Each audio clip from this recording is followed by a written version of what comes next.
she's a mod, yeah, yeah, yeah, yeah. She's a mod, yeah, yeah, she's a mod, she won't drink anymore. Patch 9.8 is now a week old, which according to its native Russian law means it's old enough to drink. Even more importantly, it means that all my favourite mods are now working and I don't have to play vanilla anymore. Ugh. So here's a rundown of the mods I'll be using in 9.8.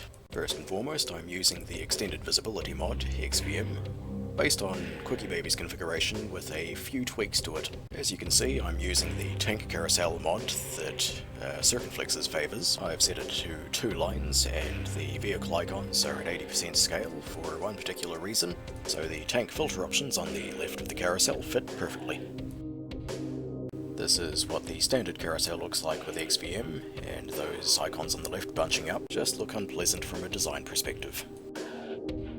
I understand that carousel mods are an acquired taste and not everyone's a fan, but it's relatively easy to fix if you don't want it.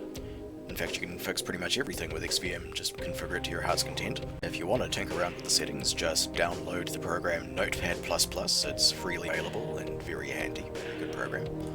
Then you just open up the xvm.exe file and head to line 76 and set enabled to false, or just delete everything that I've highlighted. I've also added a ping readout to the garage so you know before heading into battle if your connection's good, which is important for the unfortunate bastard stuck on the Southeast Asian server, as our connection is unreliable because our undersea cables keep getting nibbled on by cheeky whales. Oh no! Oh no! One of the handiest tools with the current XVM build is if you mouse over any of your vehicle icons on the carousel, it will give you the full hidden stats and everything, extended stats on your vehicle, just to let you know what it's capable of. And now to round out the garage features, I've included Locker Stand session stats. This gives you a running tally of a whole bunch of stats like your average WNH, your damage dealt, credits and experience earned, kills, base defense points, and a whole bunch of others until you reset them.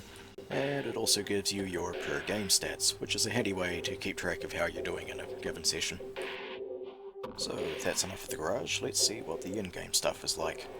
Firstly, we've got the colour-coded statistics reading out the number of games played, the WN8 value of each player, and their win rate. And if you select it on the XVM website, there's the projected win chance at the top of the loading screen.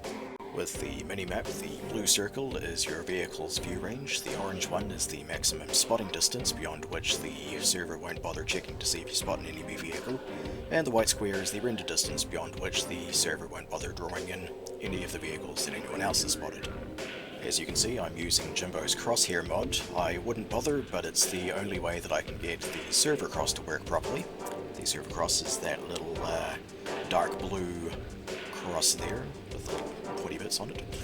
As you can see, it's moving a little bit slower than the blue circle. The blue circle is the client reticle, the crosshair is the server reticle, and the difference between the two is that circle is where your client thinks you're pointing, and the cross is where the server thinks you're pointing.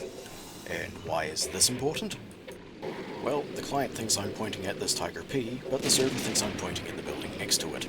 So it's handy to know when the server and the client disagree on these things. Now we see Kodos's damage panel notifies you when you've taken a hit and taken damage. It tracks the damage, and even notifies you if you've received a 0 damage hit. In addition to the damage announcer, any modules that are damaged will be displayed in the damage panel in the bottom left hand corner with a repair timer to let you know how long it's going to take to get them back up and running.